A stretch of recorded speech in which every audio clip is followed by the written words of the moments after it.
اعوذ باللہ من الشیطان الرجیم بسم اللہ الرحمن الرحیم۔ السلام علیکم ٹو مائی آل ویورز۔ امید کرتی ہوں آپ سب خیریت سے ہوں گے اور اللہ پاک آپ لوگوں کو جہاں بھی رکھے اپنی امان میں رکھے، اپنی سلامتی میں رکھے اور اس دنیا میں اپنے سوا کبھی بھی کسی کا محتاج نہ کرے، آمین ثم آمین۔ آج میں آپ لوگوں کے لیے لے کر آئی ہوں اسٹوری رائٹنگ، کہانی لے کر آئی ہوں اور اس کا جو عنوان ہے وہ ہے چغل خوری کا انجام۔ یہ ہے کہانی اور بڑے مزے کی کہانی ہے۔ چلیے اس کو پڑھتے ہیں اور اس کو جس نے نوٹ ڈاؤن کرنا ہوگا تو اس کو نوٹ ڈاؤن کر لیجئے گا کہ جی ایک دفعہ کا ذکر ہے کہ ایک چغل خور تو آپ کو پتہ ہے نا کسے کہتے ہیں، کہ چھوٹی چھوٹی سی بات جو ہے وہ کسی کی بھی شکایت ہوتی ہے وہ فوراً جا کے دوسرے بندے کو ٹرانسفر کرتا ہے۔ چغل خوری میں بہت آگے ہوتا ہے کہ جی میں یہ بات جو بات نہیں بھی بتانے کی ہوتی ہے وہ تیسرے بندے تک پہنچا دیتا ہے تاکہ اس میں فساد پہنچ جائے۔ تو یہ چغل خور کے لیے ہے۔ ایک دفعہ کا ذکر ہے کہ ایک چغل خور جو کہ بہت سے دیہات سے ذلیل ہو کر نکلا ہوتا ہے، ایک چھوٹے سے گاؤں میں جاتا ہے۔ وہاں ایک کسان کے پاس جا کر کہتا ہے کہ مجھے کوئی کام چاہیے، کام کے بدلے میں تم سے کچھ نہیں لوں گا، بس ایک شرط ہے۔ کسان بہت حیران ہوا۔ اس نے پوچھا کہ وہ شرط کیا ہے؟ چغل خور نے کہا وہ شرط یہ ہے کہ مجھے مہینے میں ایک چغلی کی اجازت دینا، مجھے چغل خوری کرنے کی بہت عادت ہے۔ کسان نے سوچا کہ اس سے مجھے کیا نقصان پہنچ سکتا ہے، چلو منظور ہے۔ اس طرح چغل خور کسان کے ساتھ کام میں ہاتھ بٹاتا رہا۔ کسان نے اسے رہنے کے لیے جگہ بھی دی اور کھانے کے لیے روٹی بھی۔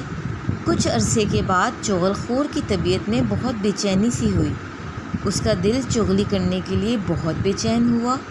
چغل خور کسان کی بیوی کے پاس گیا اور اس کو کہا کہ کسان کو کوڑھ کی بیماری ہو گئی ہے، اگر تمہیں یقین نہیں آتا تو جب تم اس کی روٹی کھیتوں میں لے کر جاؤ گی تو اس کا ہاتھ چاٹ کر دیکھنا، وہ نمکین ہوگا۔ ادھر چغل خور کسان کے پاس گیا اور اس سے کہا کہ تمہاری بیوی پاگل ہو گئی ہے، وہ تو پاگل پن کے دورے میں کاٹنے لگتی ہے۔ کسان بہت پریشان ہوتا ہے تو چغل خور کہتا ہے کہ اگر تمہیں یقین نہیں آتا تو دوپہر کو جب وہ آئے گی تو دیکھ لینا۔ پھر چغل خور کسان کی بیوی کے بھائیوں کے پاس جاتا ہے اور کہتا ہے کہ تمہارے بہنوئی نے تمہاری بہن کو بہت مارا ہے، اگر تمہیں یقین نہیں آتا تو آج کھیتوں میں جا کر دیکھ لینا۔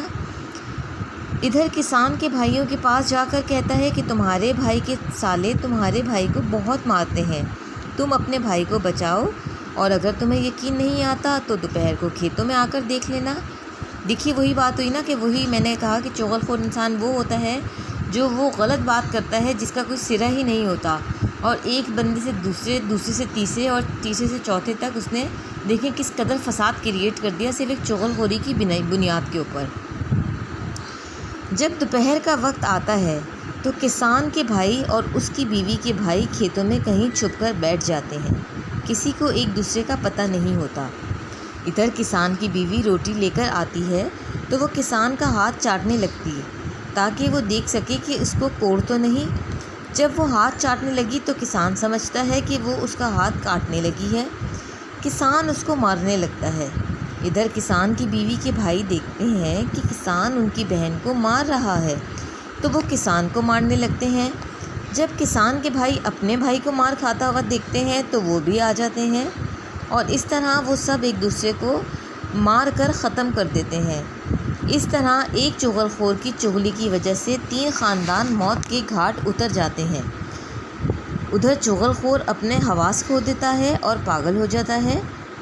نتیجہ چغل خوری کا انجام ہمیشہ برا ہی ہوتا ہے۔ یہ ایک بہت بڑی لعنت ہے۔ اللہ پاک اس لعنت سے ہم سب کو محفوظ رکھے، آمین ثم آمین۔ یہ چغل خوری کوئی اچھی عادت نہیں ہے۔ یہ اسلام کی روح سے بھی اگر ہم دیکھیں اور اگر ہم معاشرتی زندگی میں بھی دیکھیں تو اس کا جو ہے وہ کوئی سر یا پاؤں ہے ہی نہیں، جو کہ ہم پھر بھی باز نہیں آتے چغل خوریاں کرنے سے۔ اللہ پاک ہم سب کو اس مرض سے دور رکھے، آمین ثم آمین۔ انشاءاللہ تعالیٰ نیکسٹ ویڈیو میں ایک نئے ٹاپک کے ساتھ آئیں گے، تب تک کے لیے اپنا بہت سارا خیال رکھیے گا، اپنی دعاؤں میں یاد رکھیے گا۔ اللہ حافظ۔